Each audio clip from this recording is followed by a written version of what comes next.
Hope you hear me well. We are starting this session a little bit delayed, but I think we are ready to take a seat and kick off. So welcome, everyone. It's a pleasure to be here and to kind of conclude the forum that has taken place yesterday and today. We are here for this session, Powering Tomorrow, Women Shaping Europe's Green and Digital Future. And we will discuss best practice related to the inclusion of women in the twin transition. We will do so with amazing speakers, indeed. And with no further ado, I would like to introduce myself, and I will also go a little bit more in depth in my activities later. So I'm Caterina Bortolaso, Project Manager at the European Digital SME Alliance, and I will be the moderator of this session. So I would like to call on stage the speakers of today's session. So Chantelle Lamont, Development Advisor at Skillnet Ireland, welcome. Maybe an applause. Diana Philip, Deputy CEO and Chief Development Officer at JA Europe. Loris Valero Leconte, EIT Community Edu Cluster Manager at EIT Manufacturing. Welcome. So maybe we can also see on the slide the composition of our panel.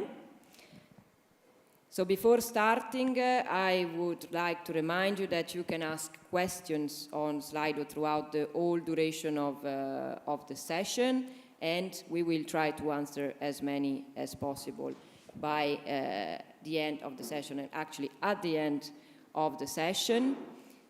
Also, I would like to kickstart this panel with a question on Slido to all of you.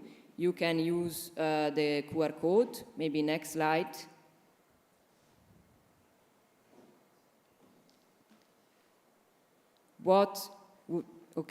First of all, join at slido.com, but this is the first question that we would like to ask you to kickstart this panel. What would you like to get out of this session today? We will answer to this right after our keynote speech. So this is the moment where I am honored to give the floor to Anna Strollenberg, that is MEP for Volt, and will open our session.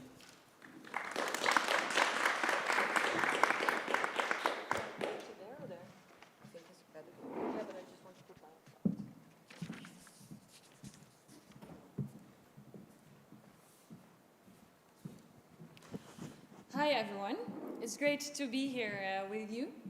And before we get started, I want to ask you to picture something in your imagination. So picture a room with a few people. Maybe in the room there's a civil engineer, a data scientist, and an electrician. What do you see? What are those people wearing? What are they doing? But mainly, who are they? And now I assume that in this room of people that really want to advance gender equality, you maybe think different, but in general, most people will think of a man. And this is a gender stereotype, but these stereotypes, we encounter them every day. And they also make sense, because if we look at the current workforce, 80% of the people working in the energy sector are men, and 75% of the people working in ICT are men. But if we want to change this, we have to do something about it. And within the EU, we really want to foster the green and digital transition, which is amazing because it offers a lot of opportunities. But we have to make sure that this transition is an equal one and an inclusive one. Because we know that within the renewable energy sector, by 2050, there will be 29 million jobs. And within cybersecurity, we're already missing 300,000 people. So let's make sure that women are included. And today in the panel, these people will highlight great examples. But before we go there, let's set the scene a bit. And I want to do that by telling you a story about my niece. My niece, her name is Nico, and I became an aunt a year ago, and I'm extremely proud of Nico. And I can really picture her future already in front of me. Now she's 1 year old, soon it will be Christmas, and I was thinking about what kind of gift I should give her. And I went to the shop to buy a gift, and there I saw, you can maybe guess, all these toys for girls. You had makeup sets, kitchen sets, dolls, Barbies, all centering around beauty, about care. And then for boys, there were race cars, robots, all centered around competition and getting smart. And you might think that these differences are trivial, not that important, but this is already the first time that young people encounter gender stereotypes. And it has a way of sticking with them. Well, my niece is not ready yet to go to school, but in a few years she will go to primary school. And there, I'm afraid, she's going to encounter some gender stereotypes as well. Because for a long time, we thought that boys were more inclined to do subjects such as science, maths, and we thought they were better at it. But now research shows that biologically there's no reason for there to be a gap, but there still is a gap. So how does it come? Because if we look at the statistics, in the beginning in primary school, boys and girls perform the same. But then if you look at the age of 9 to 10 or 15 to 16, there is a gap. Of course, there are differences in how boys and girls think, but in general, there should be no gap. And we see that in general, it's societal expectations, also the unconscious biases of teachers that push boys into those subjects and girls less. So if a teacher tells you that maybe you should not pursue a career in ICT, then you won't. So if we want to change this, we should start already at the educational system. Also in universities, we still see that 90% of all graduates in engineering, manufacturing and construction are women, but 19% is not a lot. Then, if you finish your graduation, if you follow a study, then you would say, okay, maybe now you're ready to enter the job market. And I see my niece Nico being a super genius in cyber, I'm sure of it, but still she will face some barriers. Because once you enter the job market, there is a gender pay gap. There is a care penalty.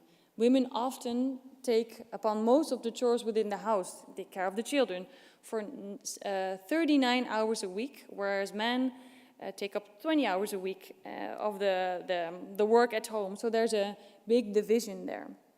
You also see that some fields are very much male-dominated. And me entering politics as a woman, I experienced it myself. I always thought that politics was not something for me because I wouldn't thrive in this environment where I have to put my elbows out. And this is really the image I had. And if I had more role models, maybe it came earlier to me.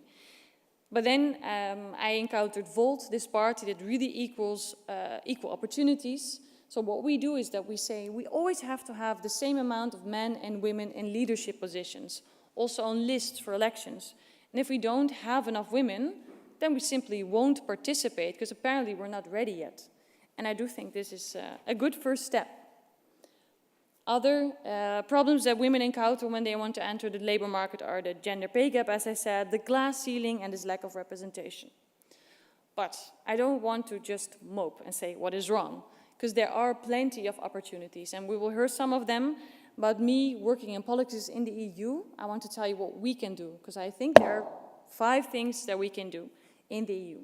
And the first one is to start with education, that we take away these gender stereotypes there. That is not easy, but we can make teachers aware of those stereotypes, because if we invest in it, it will change something. And within education, we can also support scholarships and programs that encourage girls to pursue careers in those male-dominated fields. The second thing we can do is to improve employment and workplace policies.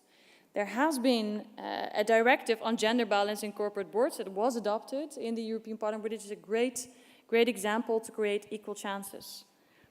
The second thing we can do is to bridge the care gap. If in a member state we invest in high-quality care services, it advances or it encourages women to enter the job market. And we should employ parental leave policies that incentivize men also to take up those caregiving duties. The fourth thing we can do is to reskill and upskill women. And again, we have some great examples.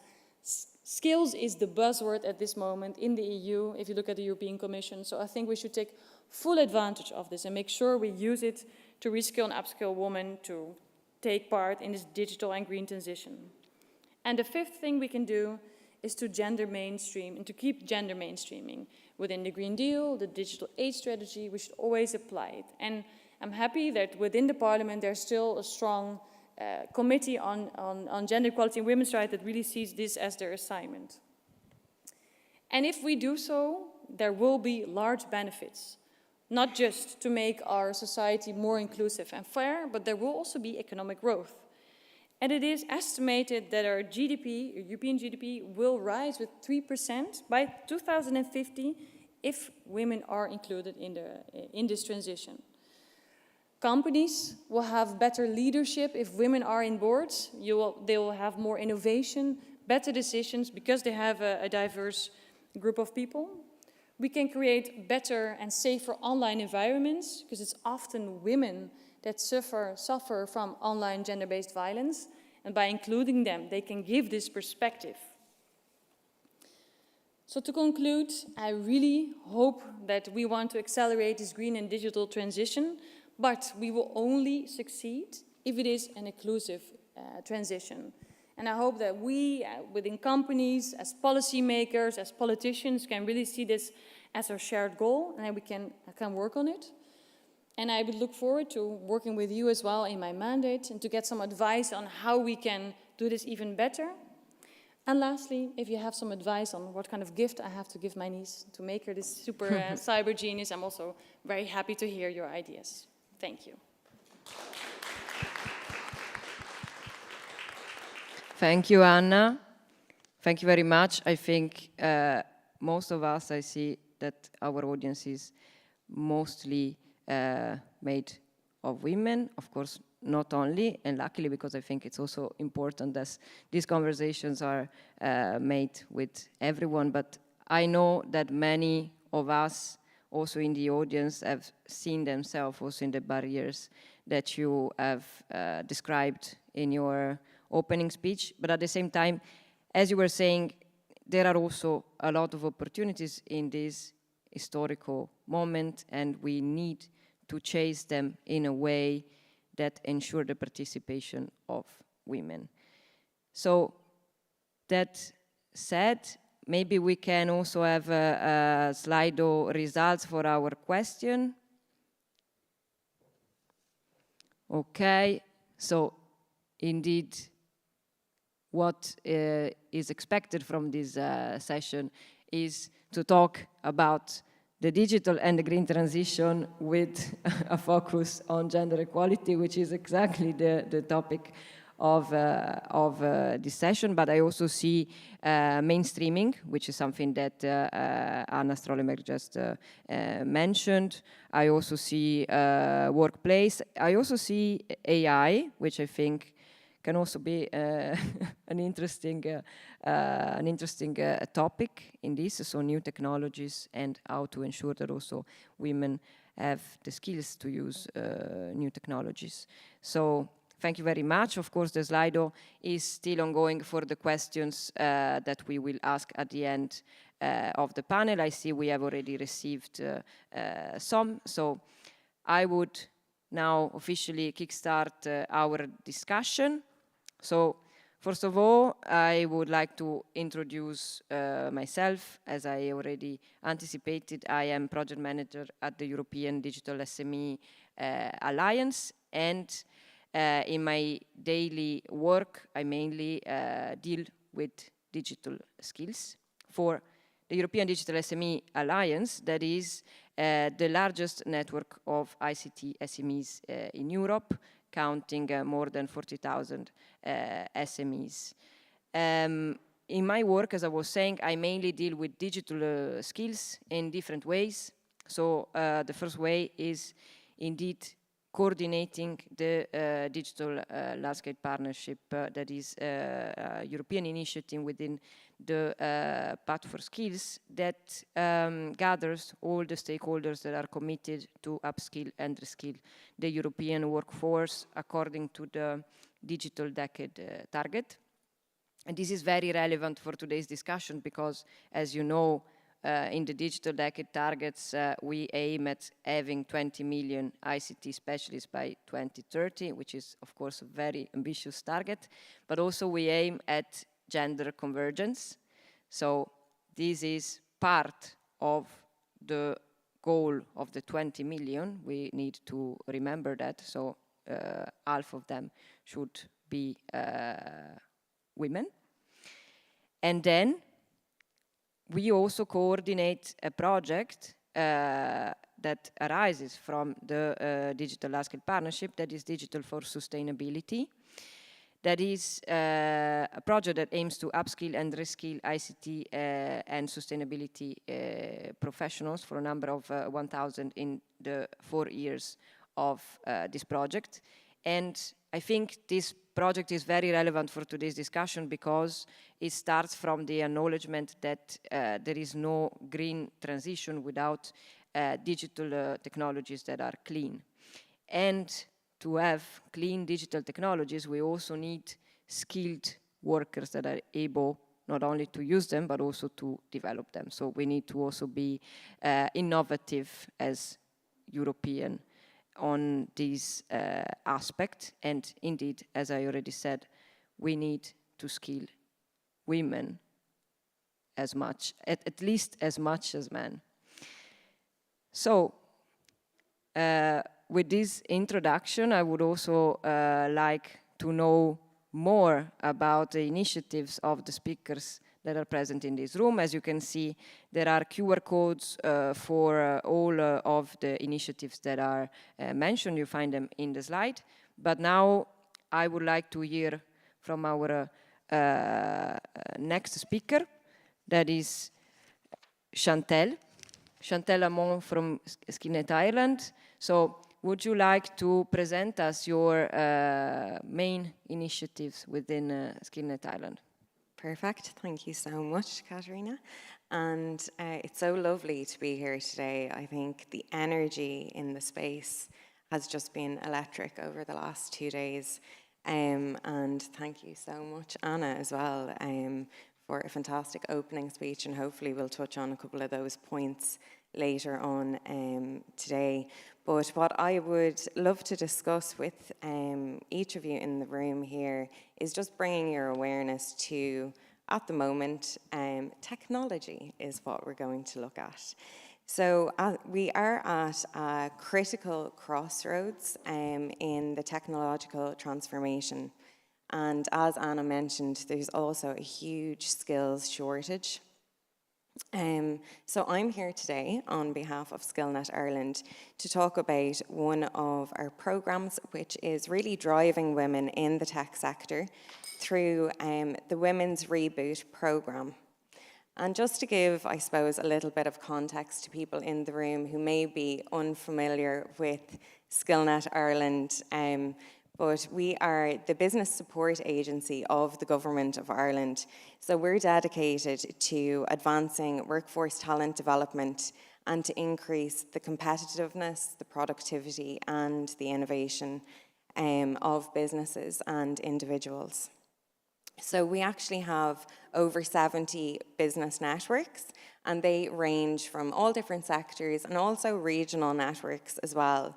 And within those 70 networks, on an annual basis, we would support over 26,600 Irish businesses and 97,000 workers on an annual basis.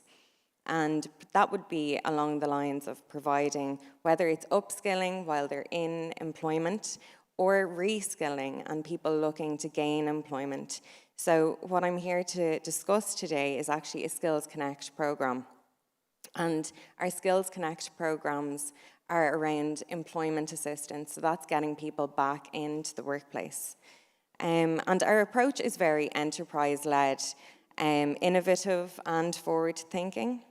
And we want to ensure that we address those talent gaps, creating opportunities for businesses and for individuals. So Technology Ireland Digital are actually the business network who look after the Women's Reboot programme.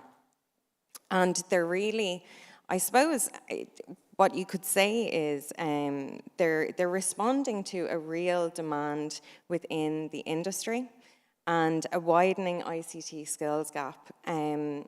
So they have actually developed, there's several initiatives that are all centred around women returner programmes.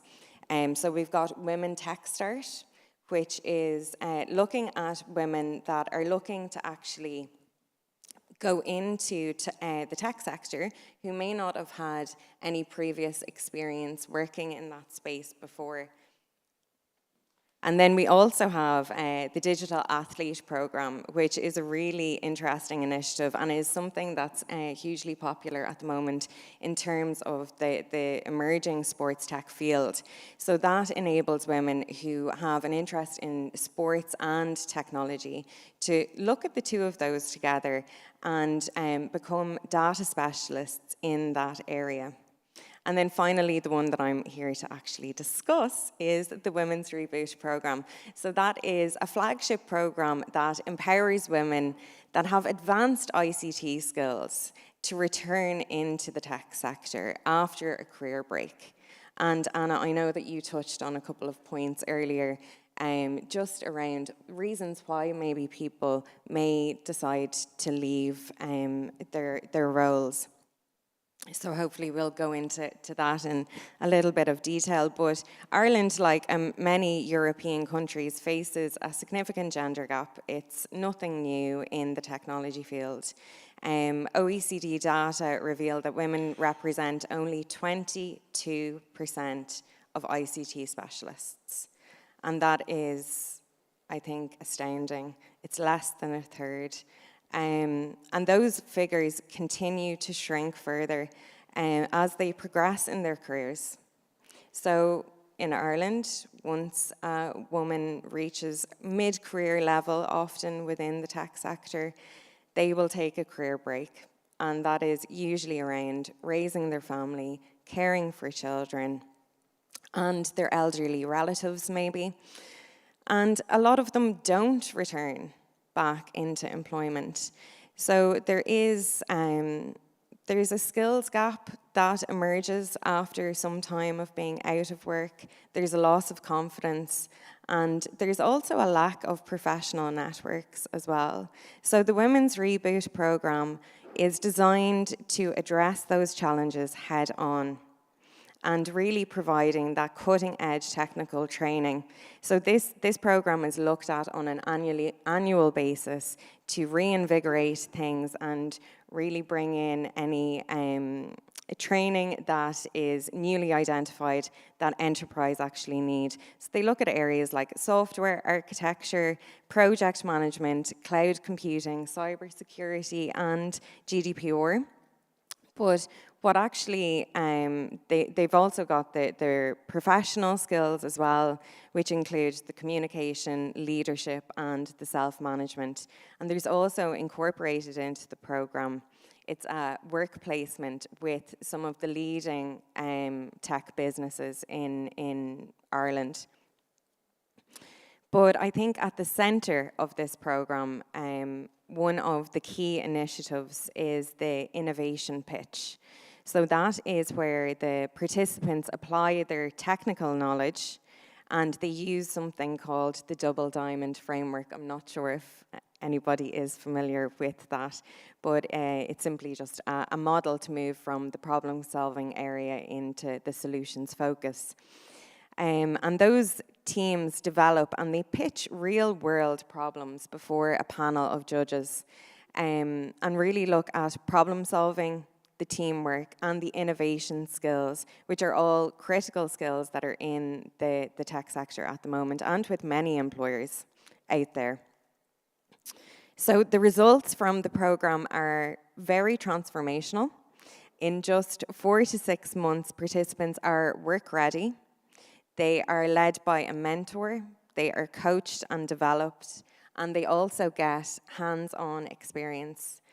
And many of the graduates have gone on to excel in roles across Ireland's tech industry, helping companies to solve complex problems that they're facing and challenges that they're facing, and also adding to that much needed diversity within their teams. So I would love to see more women looking at roles in tech and also looking at coming back into tech. And that is really what our aim is with that Women's Reboot program. Thank you very much, Chantel. I also remind you that on this QR code you can learn more about Skillnet Ireland and Reboot. And thank you also for showing concrete results of the program. I think this is really an added value. And now it is time to also hear from JA Europe. So Diana Philip, can you present some best practices and also some research that JA Europe is carrying out? Happy to do. Can you hear me? Perfect. Happy to do so. Thank you so much for having me. It's a great honor to be here. It did so much energy we got from these days and from the different discussions. I'm going to tackle the first point that you mentioned, education, because that's what Junior Achievement does. We are providing the pipeline. But I will start with my personal story, because I was born in Romania, and I was the 5th girl in a class of 30 boys in informatics. My parents put me in that class. It was the first class they opened at my high school, and they said, no, I think you can do it. So the opportunities I got when my parents really challenged me to do something different was really what opened up my interest in digital and everything that I do today. And you will understand probably why we are driving some initiatives, because it starts early on when you really are exposed and given the chances to experience something. And I'm looking back, I never felt excluded. On the contrary, I think I felt empowered, because the boys were taking care of us. We were just 5. They really wanted us to help them, to support them. We were doing quite well. Later on in years, I started my digital company in Romania, and that was also thanks to everything that I've learned in schools, and also this empowerment that I was given when I was at the university, at the school level. Afterwards, I felt that more was needed, and us women, we can do much more than just stay in one community. So I was leading the European Youth Organization. I came to Brussels, and it's been already 24 years. 20 years ago, I joined Junior Achievement, because it was the only organizations that I found that was focused on entrepreneurship. And that really resonated with me. It resonated with the first opportunity I was given to start my own company. And I said, okay, we can give back. Now let me ask you, how many of you have heard of Junior Achievement? Please raise your hand. I expected that not many, because we call ourselves the best kept secret. We work in 120 countries globally for over 100 years. To inspire millions of young people every single year. We work with the ministries, we work with 80,000 schools across Europe, and we are in every single country here in Europe. But because we are very grassroots, probably you've not heard of us, or maybe you heard of us like Young Enterprise or Young Ondernemen, or the local name that we have in each country. Every single year, we provide experiences and educational programs to 6 million young people. Out of them, 3 million are women. Now you'll say, okay, these are big numbers. This is 2% of young people in school. So it's not a big number. It's a huge gap out there. And I'm saying this because we would like to partner with all the possible organizations and networks and schools to really provide those kind of opportunities that I had to as many young people as possible and as many girls as possible. One of our flagship programs that I wanted to talk about is our mini enterprise program. It's what started Junior Achievement 100 years ago and what was recognized as a best practice in entrepreneurship education. Every year, there are 50,000 startups that are being created. Out of them, 25,000 are led by women. So what's happening with all that talent? Our job is finishing more or less after we help them. We are now into the process of starting a venture network, but there is a huge pipeline of talent out there. They really are embracing the digital and the green transitions. And I have so many examples. I picked a few because those really inspire me to see the level of details and the level of work that some of the women leaders are doing. There is Natalia Konova from Bulgaria. She started a Meditech company which is focusing on fighting antimicrobial resistance by developing software that optimizes antibiotics prescriptions in hospitals. So that's very specific. It's really looking at the green transitions, at the digital, and created a company that is really thriving in Bulgaria. Another example is in Norway. They were looking at Maria Wachte from Paramate was creating a company that was looking at the aquaculture industry and put together software to monitor hydrogen sulfide levels, a toxic gas that poses risks into the fish farming. I had to read that because it's too technical. I would not remember that. But those are the kind of things that if you give them the opportunity to put in practice what they really believe and what they are passionate about, they can really make it happen. And we really want to provide more opportunities to girls across Europe. And there are a couple of other initiatives I wanted to touch upon. One, Louise will talk more about, is Girls Go Circular, where Junior Achievement Network is the main implementing partner for the European Commission. And we train already 47,000 young people. But I'm not going to I'll let you talk more about that afterwards. Because there is another one which really we would like all of you to join forces. Junior Achievement is the leader of the EU Code Week. Maybe you've heard of the EU Code Week. But we wanted to take it to the next level. We want to empower and get ready because we cannot do it alone. We do it with 45 partners and we want to really work with many more. We want to empower 25 million young people in the next 2 years. Out of them, the goal is to have 50% girls. So that means 12 million girls. You will say, guys, you're crazy with these numbers. Well, if we do not do that all together, we will not reach the gaps that you were mentioning at the beginning. So I think we really need to join forces. So we put there a huge ambition because we want to partner with all of you and see what is missing in that pipeline to really provide the digital skills that are needed for Europe to thrive and be more competitive. So that's a call to action. But another one which I'm very, very adamant about, we know that, I mentioned to you that 50% of the startups that are created are led by women, 50%. So you have to imagine they are 18, 20 years old, they started their companies. In reality, when they grow older, that startup rate goes to 10%. So they have all the potential, they have all the ambition when they are young. Later on in years, while years pass by, that startups is only 10%. And if you look at how many CEOs are women globally, that's only 8%.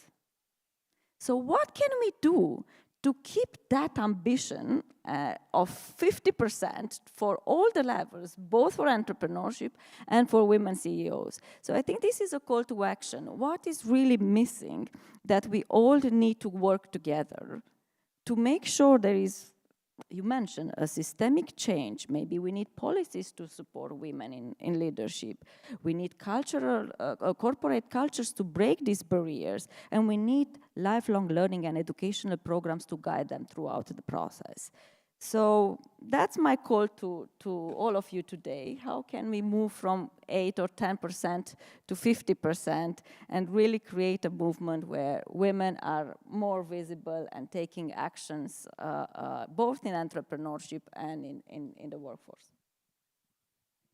Thank you very much. That was, I would say, also an example and a reflection on mainstreaming. So how do we apply this view to every sector of life? So how do we ensure that women are represented equally than men in all sectors? That is a big question. Of course, today we're gonna hear some best practices, and I also appreciated that you started from your own personal experience. I think that's always something that adds more interest and more details to what you're presenting. So thank you very much, Diana. And you mentioned indeed a project that you are carrying out with EIT Manufacturing, that is Girls Go Circular. So maybe, Loris, you would like to tell us more about that and also about other initiatives that EIT Manufacturing is currently implementing. Well, thank you. So indeed, I will talk about Girls Go Secular, but I would like to talk about it for the end, you know, like the cherry on top. So I initially wanted to talk about deep tech, because this is one of the hot topic, I would say, for the European Commission. This topic was brought a lot lately. And at EIT, so the European Institute of Innovation and Technology, we created an initiative called the Deep Tech Talent Initiative, which aims to train 1 million people in deep tech by the end of 2025. And a study has been recently published that has been done by the EIT and all its partners, realizing that out of all the startups and all the companies in relation to deep tech, only 25% were actually having a woman as a CEO. But on top of that, when it comes to the fundings for, let's say, deep tech startups, the fundings were going to only 11.4% for startups led by women. And in my opinion, this is kind of scandalous, I would say. So EIT's mission is really to strengthen the ecosystem and to really connect all the various actors within Europe between educational areas, startups, companies, and also research centers. And within our own ecosystem, actually, we have what we could call decent numbers, with 40% decision makers being women, 45% of our graduates are from EIT labeled program are women. But on the other hand, we have only 27% of CEOs, companies participating to EIT activities that are women, which is technically better than the 8% you announced earlier, but which is still not great. So actually, to support this, we have various programs. For example, Supernovas, trying to support women into getting access to fundings. We have Strada to support women in the manufacturing sector, or EWA for the agri-food sector. And finally, the Deep Tech Talent Initiative that I talked about, that signed recently a memorandum of understanding with Women Tech EU to actually connect the different sectors and to find compromises to give women the possibility to have access to those fundings, as their innovation is actually great and necessary for the future of Europe and for the future of science. But indeed, so actually another program that we are really proud of and that we are working closely with GA is Girls Go Circular.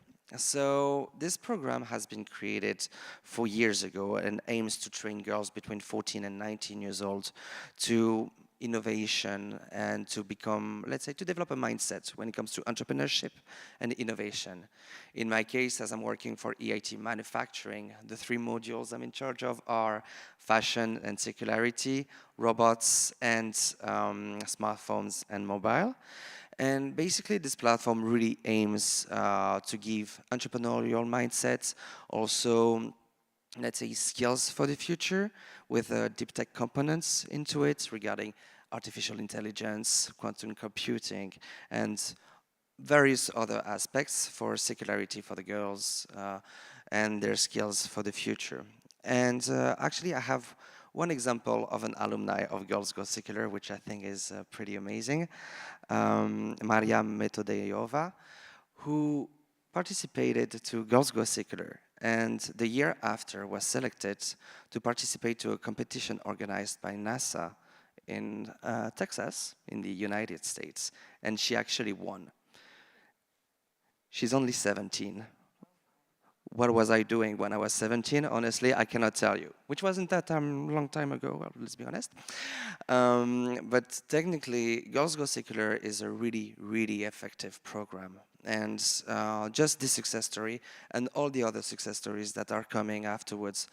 Right now, we just had another competition, and the winners actually created basically a program to use AI to treat women diseases, because as you know, medicine has been made for men mostly, and the symptoms are completely different, let's say for a heart attack, between a man and a woman. And basically those girls, once again 17 and 18 years old, are using AI actually to find a way for treatment for women and analyze the symptoms beforehand.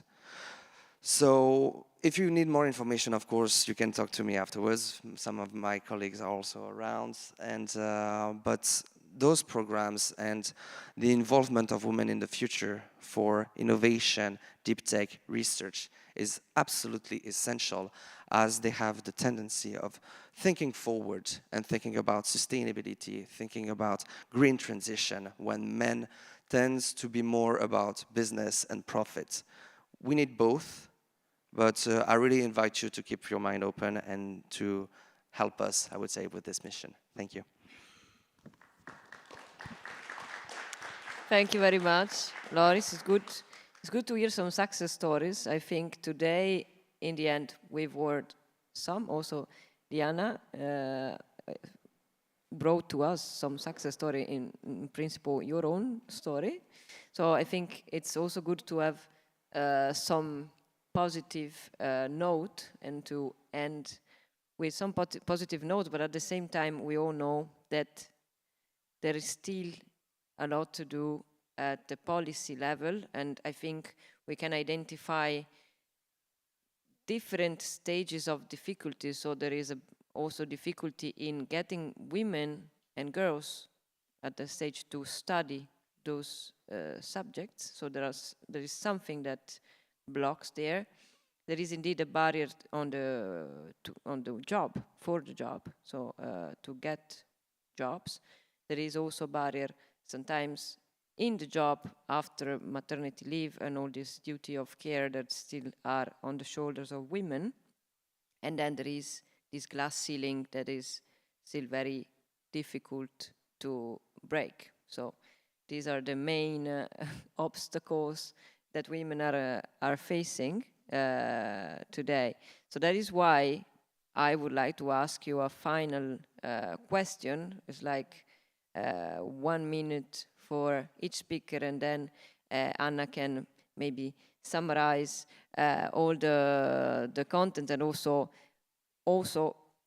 reply to this question. I think you already gave some hints about it in your introductory speech, but so it's the question is in the next slide, and is also the question that I would like to ask on Slido to our audience.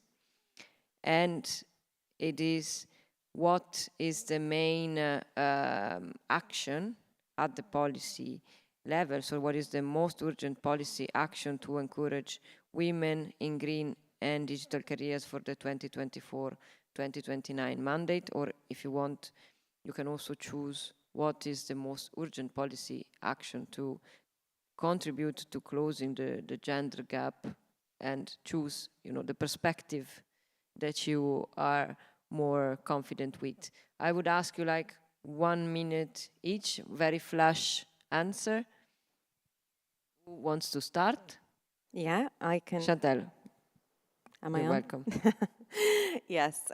So I suppose Ireland we've become a model for addressing the gender disparity in technology through initiatives like the Women's Reboot Programme.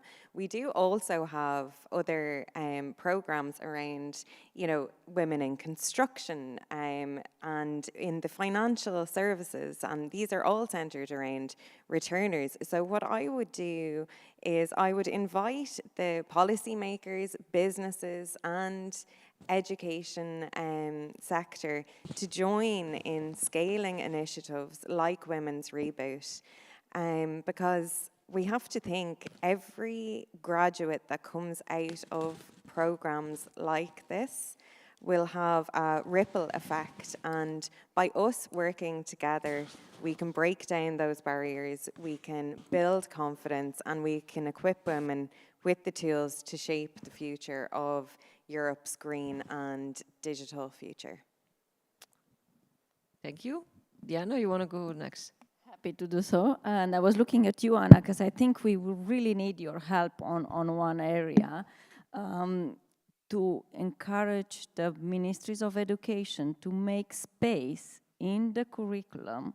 20% will be okay, to allow for role models to go into schools, to really inspire the next generation. Because if we really relate to the real role models, that's what really stays with us. And we see that we could achieve that as well. We have the empowerment, but I know it's not easy. We keep on asking for a bit of flexibility in the education system. And of course, the second one will be targeted funding. When they are younger ones, how can we get them even more micro support? Not wait only until they are at the VC level to support them. Help them in the first stages with microfunding to be able to continue their ventures and really have the startups driven by women. I think I will keep with them. Thank you. Loris. Well, I agree with most of what has been said, of course, but I think we also need to keep in mind that innovation, and actually we had the Draghi report recently when it comes to innovation that has shown that Europe is kind of facing a small crisis, I would say, in this sector. But I think in terms of policy, it's really to continue, let's say, programs that actually support those initiatives and that support women to go into, let's say, innovation sector and the research sector. But also, one last thing is really to keep in mind that there's a gender gap, but there's also a geographical gap between countries within the EU, that women in some countries are even less, let's say, successful than other countries, and that we need to address that, and also to support them and really give them the opportunity and the freedom to actually express themselves and make innovation happen.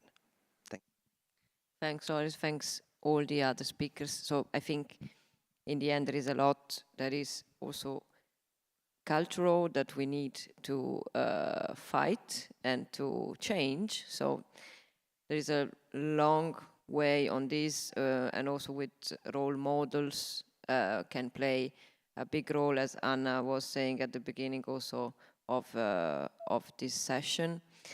I think maybe, Anna, you have something to add on that. Is there any policy in particular that you think should be implemented at the European level to try to encourage women to participate more in this transition, but also in general to close the gender gap?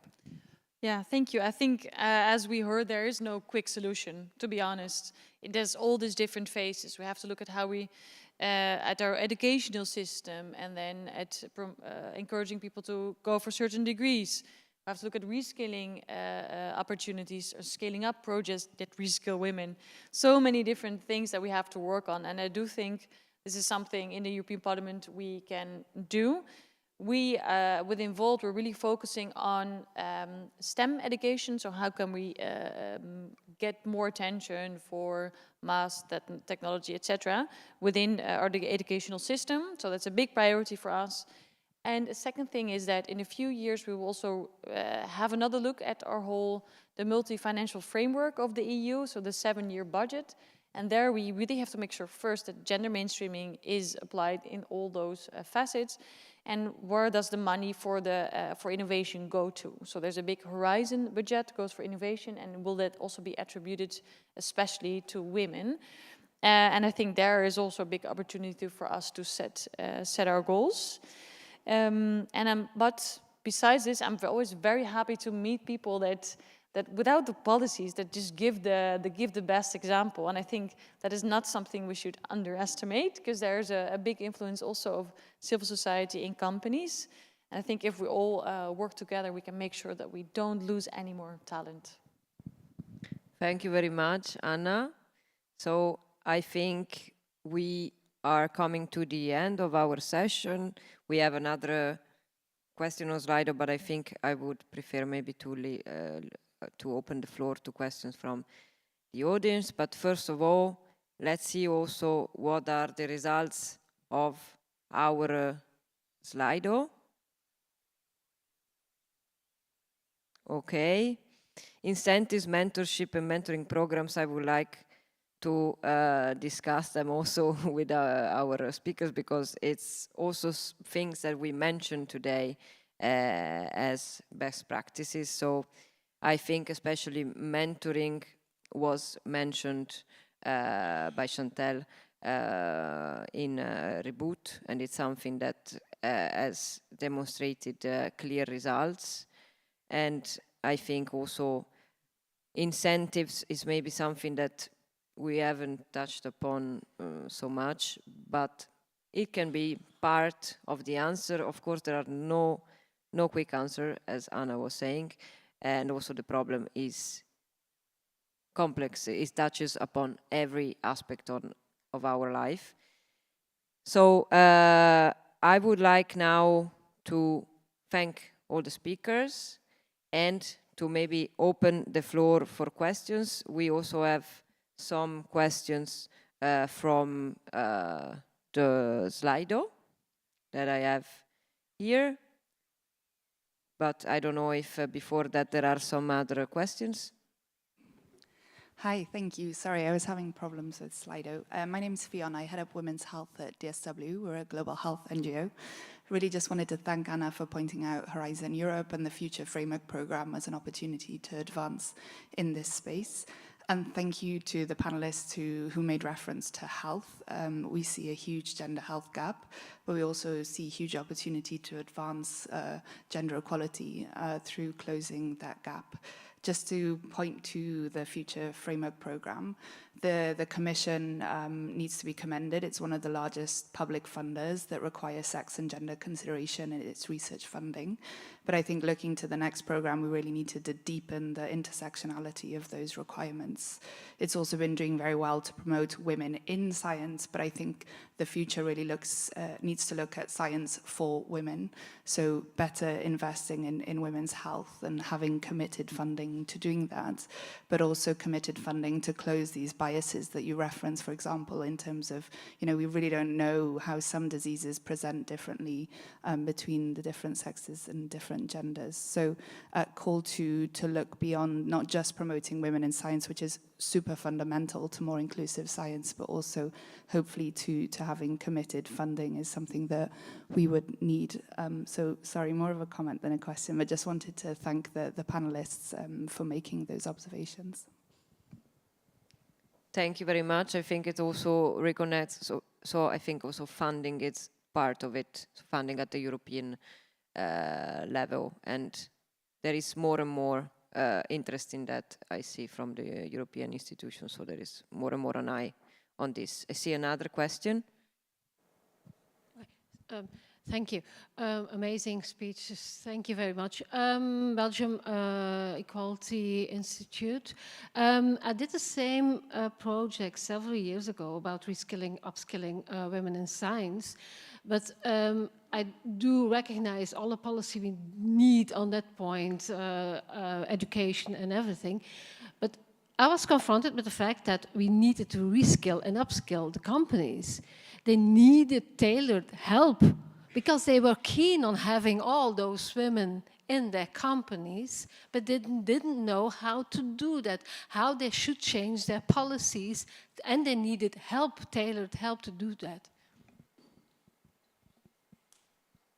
Thank you so much for that question. I am happy to take it. I don't know if it's directed at me, but yeah, I think that's such an important aspect that we need to take into consideration is that education piece for businesses. And actually that Women's Reboot program that I spoke about earlier, they actually take time to educate those people in the HR department, in all of the different departments, as to how to deal with people coming back into the workforce and make sure that they have the right support, that they don't feel that they're on the back foot when they do actually step through the doors, and that they feel empowered to take confidence in their abilities and in what they can do.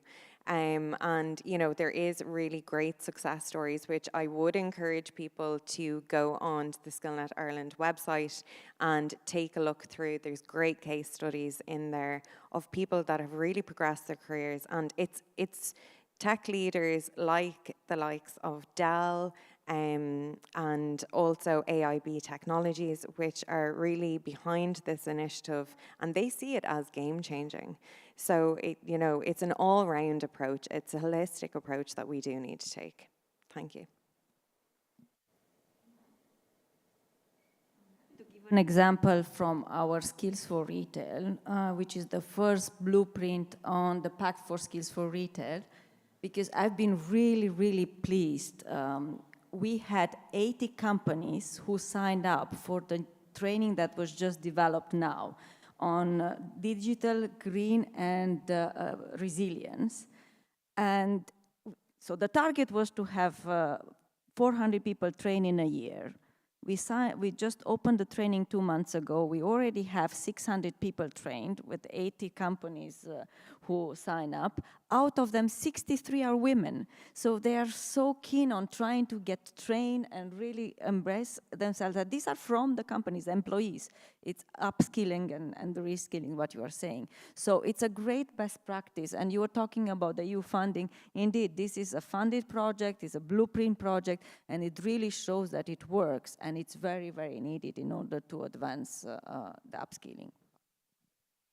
Thank you, Diana and Chantal, and thank you for the question. I think one last question, and then I would invite all of you to join the auditorium for the closing of the forum. Well, thank you. I will try to be brief. So Marco Chiapuzio from European Commission, DG NEAR. I was before working on digital transition and also covering the energy security, currently working on CSO, and particularly also covering gender. So a little bit horizontally covering all those sectors, but specifically for the Western Balkans.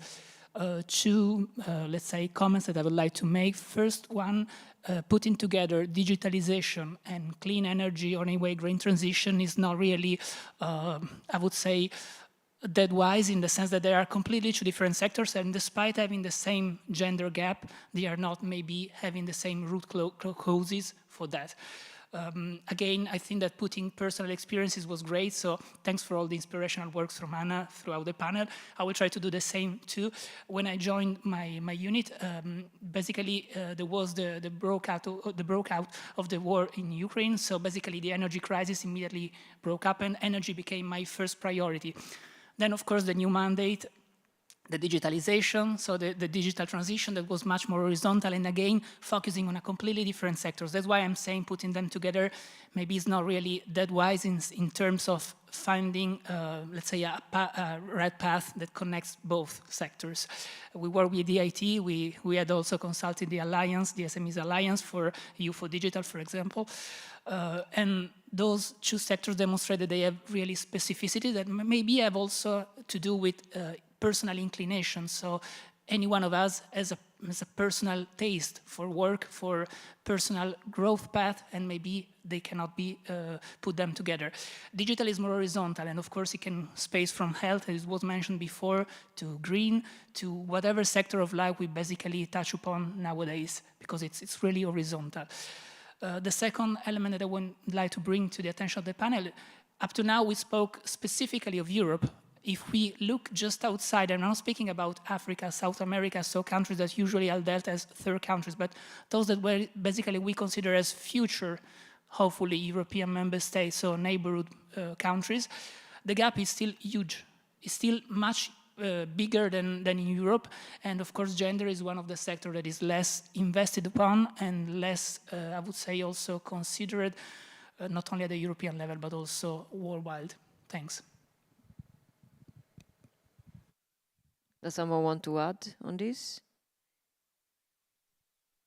Thank you very much. I think it was an interesting point. It's true that now that there is a digital and a green transition, we often face them together. I think to some extent it's true that they are two different sectors, and especially that the digital has its own specificities and its own barriers to also to women, I have to say, and it's also transversal, so it also covers indeed the green itself. Maybe for the green we can also have another perspective, since it's a kind of a new professions.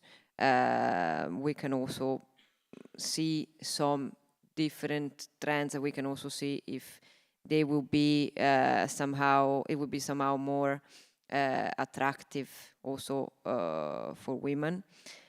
I am curious to see that, to be honest, and if anyone would like to add some data of women in the sustainability sector, indeed, we would be more than welcome to know about that. So, thank you very much, all of you, for your intervention.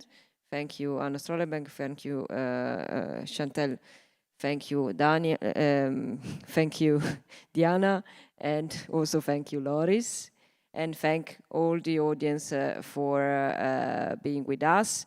You will find all the relevant QR code in the presentation, and I would invite you to join the auditorium for the concluding remarks of the forum. Thank you very much.